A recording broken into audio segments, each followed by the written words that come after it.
জ্ঞানমূলক নিয়ে হাজির হয়েছি। তো প্রথম প্রশ্ন দিকে আমরা সময় নষ্ট না করে এগিয়ে যাই। আজকে কোড কি? আজকের পুনরূপ হচ্ছে আমাদের এতে হচ্ছে আমেরিকান, এস হচ্ছে standard, American standard code for information interchange. এটি হচ্ছে 7 বিট। আজকে মূলত দুই প্রকার, আজকে 7 এবং আজকে 8। আজকে 7 হচ্ছে আমাদের 7 বিটের কোড এবং আজকে 8 হচ্ছে আমাদের 8 বিটের কোড। একটি আলফা নিউমেরিক কোড যা যথাক্রমে 128টি বা 256টি প্রতীককে অদ্বিতীয়ভাবে তোমার হচ্ছে কম্পিউটারে কোডভুক্ত করতে পারবে। অর্থাৎ আজকে 7টা 128 এবং আজকে 256। এই নাম্বারটা কিভাবে পেলাম? 2 to the power 7 R 2 to the পাওয়ার 8। আজকে 7 না, 2 টু দি পাওয়ার 7। পরবর্তী প্রশ্ন দেখো, কাউন্টার কাকে বলে? তো কাউন্টার মানে কি? যে কাউন্ট করতে পারবে। এখন কম্পিউটার ভাষায় কাউন্টার একটি বিশেষ প্রকারের সিকোয়েন্সিয়াল ইন্টিগ্রেটেড সার্কিট যা এতে প্রদত্ত ব্লক পালসের সংখ্যা গণনা করতে পারে।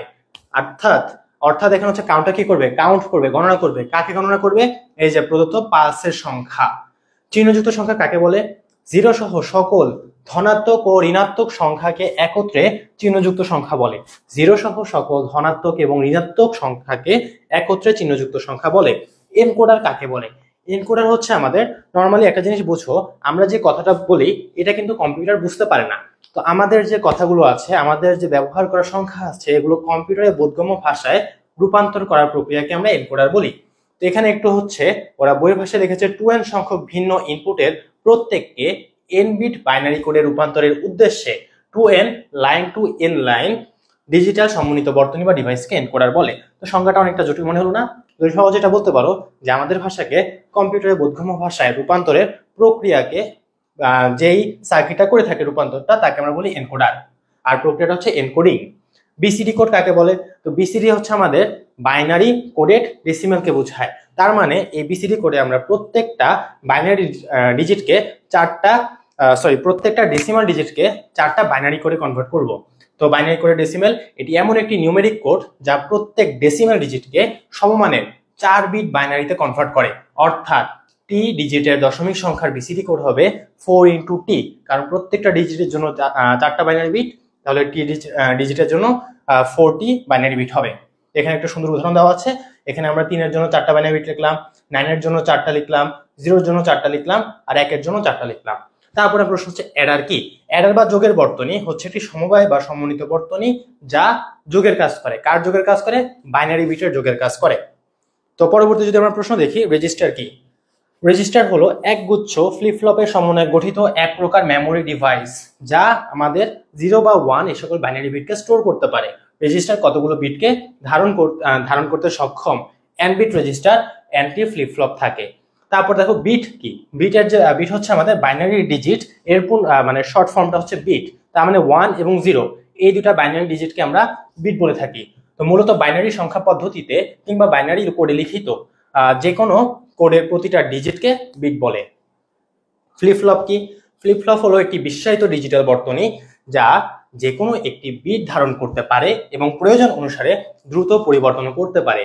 ফ্লিপ ফ্লপ হচ্ছে আমাদের একটি বাইনারি বিট ধারণ করতে পারবে এবং প্রয়োজন অনুযায়ী তা দ্রুত পরিবর্তন করতে পারবে।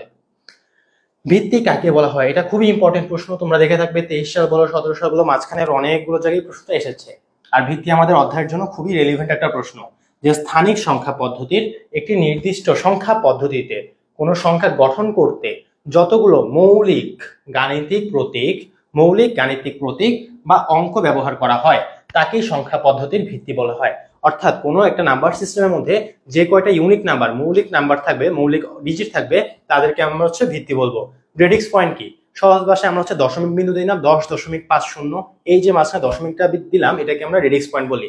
তো রেডিক্স পয়েন্ট হচ্ছে স্থানিক সংখ্যা পদ্ধতিতে পূর্ণ অংশ এবং ভগ্নাংশ অংশ ভগ্নাংশ পৃথকীকরণে যে পয়েন্ট দেওয়া হয় তাকে রেডিক্স পয়েন্ট বলে। রেডিক্স পয়েন্টের বামের ডিজিটগুলো স্থানীয় ঘাত ধনাত্মক পূর্ণ সংখ্যা এবং ডানের দিকের যেগুলো ভগ্নাংশের দিকে সেগুলো হচ্ছে ঋণাত্মক ঘাত পূর্ণ সংখ্যা। কাউন্টারের মোড নাম্বারটা কি? আমাদের 12 নম্বর প্রশ্ন। কাউন্টার লজিকে কাউন্ট সিকোয়েন্স মোট স্টেট সংখ্যাকে উক্ত কাউন্টারের মোড নাম্বার বলে। কি বললাম? যে কাউন্টার লজিকের কাউন্ট সিকোয়েন্সের মোট স্টেট সংখ্যাকে উক্ত কাউন্টারের মোড নাম্বার বলে। পরবর্তী প্রশ্ন হচ্ছে পজিশনাল সংখ্যা পদ্ধতি কি? তো পজিশনাল সংখ্যা পদ্ধতি তারা বুঝায় এখানে পজিশনের একটা দাম আছে, অর্থাৎ স্থানীয় মানের একটা দাম আছে। যে সংখ্যা পদ্ধতিতে ডিজিটগুলো নিজস্ব মান ছাড়াও অবস্থানের ভিত্তিতে যে স্থানীয় মান থাকে কি থাকে, স্থানীয় মান থাকে, তাকে পজিশনাল সংখ্যা পদ্ধতি বলে। সংখ্যা পদ্ধতি বলতে কি বোঝো? সংখ্যাকে প্রতীকের মাধ্যমে প্রকাশ, গণনা এবং হিসাবের পদ্ধতিকে নাম্বার সিস্টেম বা সংখ্যা পদ্ধতি বলে।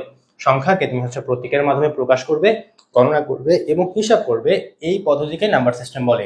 বাইনারি সংখ্যা পদ্ধতি কি? যে সংখ্যা পদ্ধতিতে দুটি অঙ্ক 0 এবং 1 ব্যবহৃত হয় তাই হচ্ছে বাইনারি সংখ্যা পদ্ধতি। আমি যদি এখন তোমাকে প্রশ্ন করি অক্টাল সংখ্যা পদ্ধতি কি, তুমি বলবা যে সংখ্যা পদ্ধতিতে 0 থেকে 7 পর্যন্ত ডিজিট ব্যবহার করা হয়। বাইনারি ক্ষেত্রে বিট বলতে পারবা, বাট অন্যান্য সকলের ক্ষেত্রে ডিজিট ওয়ার্ডটা ইউজ করতে হবে। তাহলে 0 থেকে 7 পর্যন্ত ডিজিট ইউজ করতে পারলে অক্টাল সংখ্যা পদ্ধতি। 0 থেকে 9, এ থেকে এফ পর্যন্ত যদি ইউজ করতে পারো হেক্সাডেসিমাল সংখ্যা পদ্ধতি। ইউনিকোড কি? ইউনিকোড আমাদের খুবই একটা গুরুত্বপূর্ণ জিনিস, যেটা হচ্ছে আমাদের একটা 16 বিটের কোড, এবং এই ইউনিকোডের মধ্যে আমরা আমাদের বাংলা সহ পৃথিবীর প্রায় সকল ভাষাকেই কোডভুক্ত করতে পেরেছি। বিশ্বের ছোট বড় সকল ভাষাকে কম্পিউটারে কোডভুক্ত করার জন্য ইউনিকোড ব্যবহৃত হয়। ইউনিকোড মূলত 2 বাইট বা 16 বিটের কোড।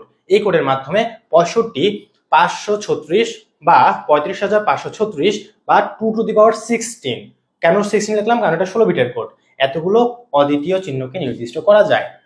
দেন হচ্ছে ইউনিভার্সাল গেট কি? ন্যান্ড গেট এবং নর গেট দ্বারা সকল ধরনের গেট বাস্তবায়ন করা যায় বলে এদেরকে ইউনিভার্সাল গেট বলা হয়। ইউনিভার্সাল গেটকে আমরা বাংলায় সার্বজনীন গেট বলে থাকি।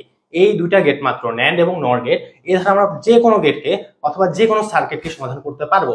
এই প্রশ্নটা আমাদের সিকিউর জন্য খুবই ইম্পর্টেন্ট। দেন হচ্ছে আমাদের প্রশ্ন হচ্ছে কোড কি?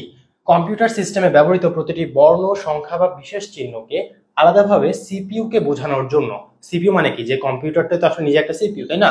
তো আলাদাভাবে সিপিইউ কে বোঝানোর জন্য বিটের বিভিন্ন বিন্যাসের সাহায্যে অদ্বিতীয় সংকেত তৈরি করা হয়।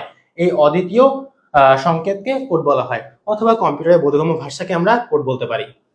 সত্যক সারণী কি? চলকের বিভিন্ন মানকে ইনপুট এবং ফাংশনের মানকে আউটপুট। তাহলে ইনপুট হবে আমার কারা? চলকের বিভিন্ন মান, এবং ফাংশনটা হবে আমাদের আউটপুট। তো ফাংশনের মানকে আউটপুট হিসেবে ধরে যে সারণীতে একত্রে প্রকাশ করা হয় তাকে বলা হয় সত্যক সারণী। চলকের মান হবে ইনপুট, ফাংশনের মান হবে আউটপুট, এদেরকে আমরা একসাথে যে সারণীতে লিখি তা হচ্ছে আমাদের সত্যক সারণী। বুলিয়ান স্বতঃসিদ্ধ কি? বুলিয়ান অ্যালজেব্রায় যোগ এবং গুণের জন্য কিছু বিশেষ নিয়ম আছে। যোগ এবং গুণের জন্য কিছু বিশেষ নিয়ম আছে। কাদের জন্য? শুধু যোগ এবং গুণের জন্য, কিন্তু কেউ আর বিয়োগ আর ভাগ দিয়ে ফেলো না।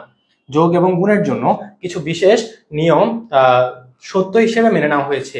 এই নিয়মকে বলা হয় বুলিয়ান স্বতঃসিদ্ধ বা বুলিয়ান পস্টুলেটস। দেন আমাদের প্রশ্ন হচ্ছে লজিক গেট কি? বুলিয়ান অ্যালজেব্রায় মৌলিক ক্রিয়া যেমন লজিক্যাল অর মানে হচ্ছে লজিক্যাল যোগের কাজ, লজিক্যাল এন্ড মানে হচ্ছে গুণের কাজ, এবং লজিক্যাল নট এটা হচ্ছে আমাদের পূরক, যেটা লাইক 1 দিলে 0 আসবে, 0 দিলে 1 আসবে। তাহলে বুলিয়ান অ্যালজেব্রায় মৌলিক ক্রিয়া যেমন লজিক্যাল অর, লজিক্যাল এন্ড এবং লজিক্যাল নট, এই সকল জিনিস বাস্তবায়নের জন্য যে সকল ডিজিটাল ইলেকট্রনিক সার্কিট ব্যবহার করা হয় তাদেরকে আমরা বলি লজিক গেট। এই প্রশ্নটা যথেষ্ট বেশি ইম্পর্টেন্ট। ডিকোডার কি? একটু আগে আমরা এনকোডার পড়েছিলাম, এখন ডিকোডার। ডিকোডার হচ্ছে এক ধরনের সমবায় সার্কিট বা ডিজিটাল সার্কিট যার সাহায্যে কম্পিউটারে ব্যবহৃত ভাষাকে পুনরায় মানুষের বোধগম্য ভাষায় রূপান্তর করা যায়। কম্পিউটারের ব্যবহৃত ভাষাকে পুনরায় আমাদের বোধগম্য ভাষায় রূপান্তর করা যায়। এনকোডার কি করেছিল? আমাদের ভাষাকে কম্পিউটারের বোধগম্য ভাষায় রূপান্তর করলো। অর্থাৎ তুমি যদি কিবোর্ড থেকে 7 টাইপ করো, কম্পিউটার 7টা বুঝবে।